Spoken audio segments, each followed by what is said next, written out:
Working with the US, this coalition is determined to go further than ever to ratchet up the pressure on Putin, from the battlefield to his war economy, because that is the only way to change his mind and push him back to the table. And in our meeting this afternoon, we came together around a clear plan for the rest of this year.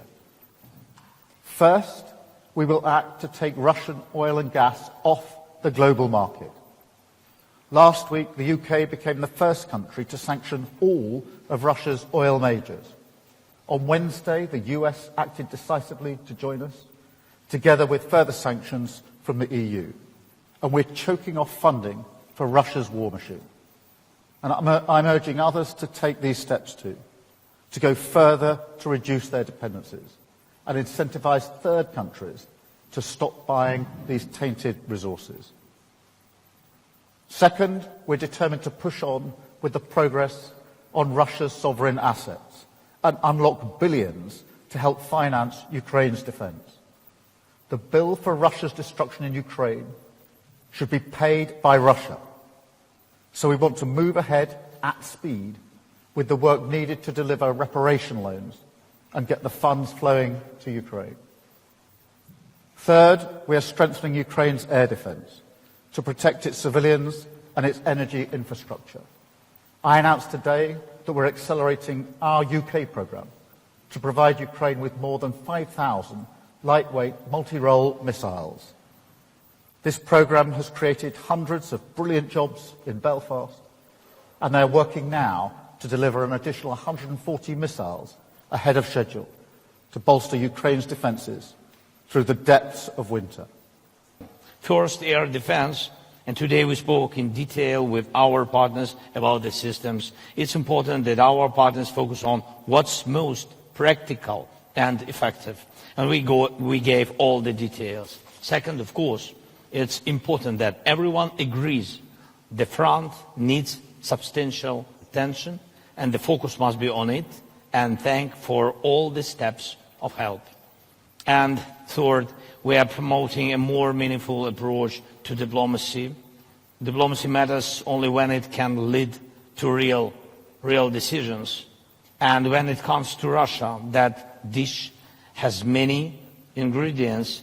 The essential ones are real forms of pressure on Russia, sanctions, our long-range capabilities, political pressure, accountability for war crimes, and real actions regarding Russian assets. Today we all agreed sanctions that hit Russian oil infrastructure, Russian oil companies are a big step, and I thank President Trump and all our partners who are implementing this. And we have to apply pressure not only to Rosneft and Lukoil, but to all Russian oil companies like Surgutneftegaz and others, and to the shadow fleet and its infrastructure, and to Russia's oil terminals. And we have to implement all we have discussed today about the Russia's shadow fleet.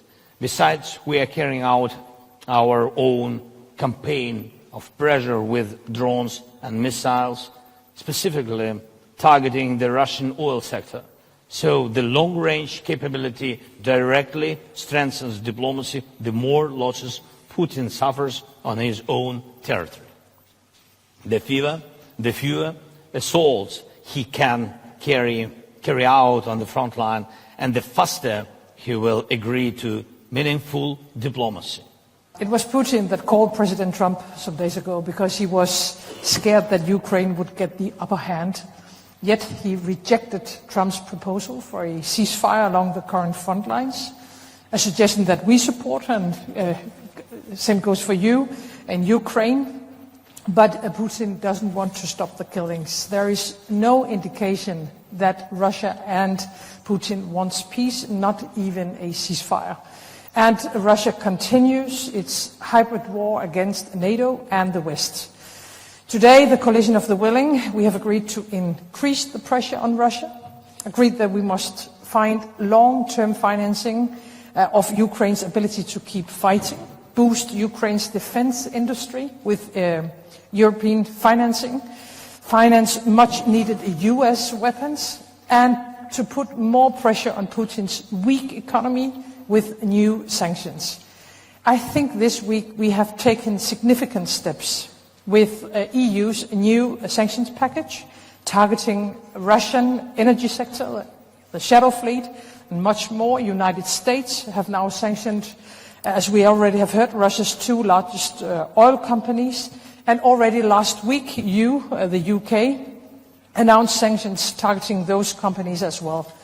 I think Putin's strategy has been to wait for us to stop, at some point to give up. But of course this will never happen. So once again, we have today agreed to be united in our efforts, and our promise to you, dear Volodymyr, and to Ukraine and to all Europeans is that we are willing to continue, of course. We need to maximize support to Ukraine. And Ukrainian needs have to be leading in that. What we see is that Russia is the only party rejecting a ceasefire, circumventing all diplomatic initiatives and continuing to attack Ukraine. The only way to persuade Putin to engage in serious talks is to increase economic pressure on Russia and our support for Ukraine. This week, important measures were taken in the EU and the US, and coordination for further steps we could take is necessary. First of all, on sanctions. It would be good if the EU were to copy the US-UK sanctions against Lukoil and Rosneft. We must also do more to dismantle the shadow fleet systems, and the Netherlands will take its part when it comes to the North Sea. This could hit Putin hard financially, as this undermines his revenues on global oil markets. Second is support. It's crucial that all countries contribute. Only then can we maintain a high level of support and keep Ukraine afloat militarily and economically. We must increase military support bilaterally as well as by ordering armed packages from the US, and a couple of the speakers already mentioned the Pearl package.